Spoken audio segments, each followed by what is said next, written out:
Is the player empowerment era really in the best interest of the players or the league? With revenue skyrocketing, it must be, right? Well, not exactly. I'm Dennis Sheehy, and I'll tell you when it comes to player empowerment, players better be careful what they wish for.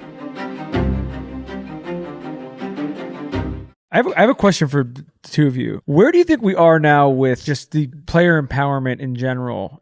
Player empowerment is basically a player's ability to control their own destiny through contract flexibility or, most notably, trade requests. Ever since LeBron James chose to leave Cleveland and sign with Miami in the summer of 2010, we've seen a dramatic shift in the composition of championship teams. From the 1976 NBA-ABA merger to 2023, we can see nearly 85% of titles had a homegrown MVP. But from 2012 to 2020, the trend drastically reverses. LeBron James started signing mini contracts to control his own destiny, and other star players followed suit. So what's the problem with that? If teams can and will do what's best for them, why can't players do the same? Tracy, look, I have empathy for the fact that teams in smaller markets have some built-in disadvantages.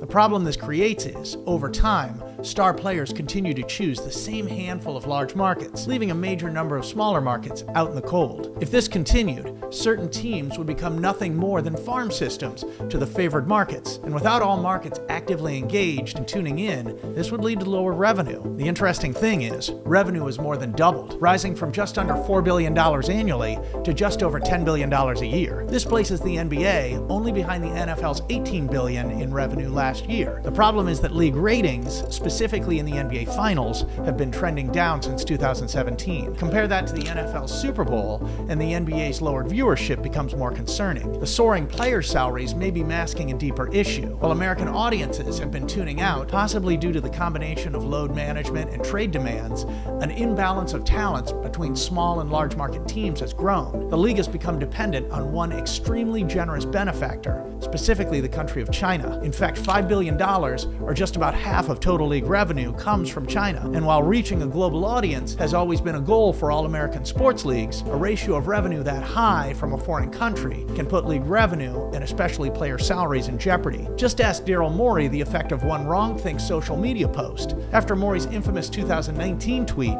the NBA lost anywhere from several hundred million to over $1 billion in revenue as a direct result of China removing televised games from state television. Luckily for the players, the league managed to reestablish their relationship with China. But the point is, to be so reliant on one foreign market leaves the NBA financially vulnerable. If American audiences and their markets aren't fully engaged, player salaries could quickly nosedive. Let's look at how player empowerment can negatively impact an individual market. We all gotta look at ourselves. I gotta be better. Look at an MVP-level player like Joel Embiid, who consistently sits out 15 to 20 games a year, making it difficult for fans to buy tickets to see their favorite player play. At the same time, he's quoted as saying all he cares about is winning a title. Whether in Philadelphia or somewhere else, it doesn't matter. It's a perfect example of ignoring a local fan base, which in turn hinders viewership ratings. This is an area where the NFL excels. By focusing on parity and fostering relationships in each market to ensure all markets are engaged and enthusiastic about their team. There's a toxic ideology in the NBA that not only are certain markets preferable, but that it's impossible to realize your full potential if you remain in a smaller market. This is crazy. All you have to do is look at the NFL. Their biggest star doesn't play in New York or LA, he plays in Kansas City. Players like Josh Allen and Stephon Diggs are able to pursue a title in Buffalo, New York without speculation of being able to achieve true greatness. The Cincinnati Bengals have never won a title in team history, but no one's counting down the days until Joe Burrow and Jamar Chase reach free agency. The NFL is able to create more parity within their fan bases by allowing teams a better opportunity to retain their best players. This is done through more of a hard salary cap and other tools to hold on to their stars, like the franchise tag. The NBA is trying to create the same type of parity. The new CBA and its second apron doesn't so much restrict who you can keep, it restricts who you can acquire. There's also one big downside to the heightened player movement of the player empowerment era: legacy.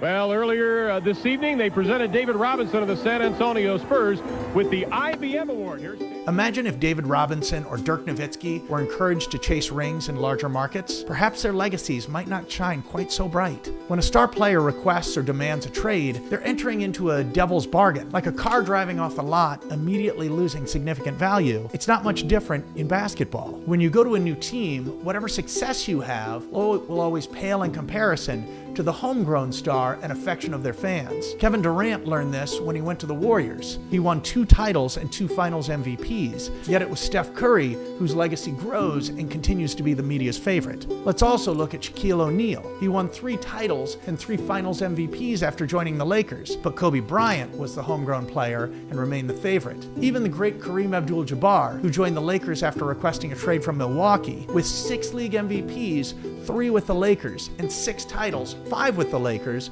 pales in comparison to the legacy of Kobe Bryant. And that's players who have switched teams and won a championship. The really scary and perhaps biggest cautionary tale of player movement has to be James Harden. While winning multiple scoring and assist titles, not to mention league MVP in 2018, he currently sits on his 3rd team in 3 years, while yet again demanding a trade, this time from the 76ers. All the while, his legacy sinks lower and lower. Of course, not all organizations have winning cultures, and players have to capitalize on their talent while they can, but players who choose to stay with their original organizations, players like Nikola Jokic or Giannis Antetokounmpo, or perhaps even Anthony Edwards, give themselves a chance to cement their legacies and live forever in the fan bases in which they play.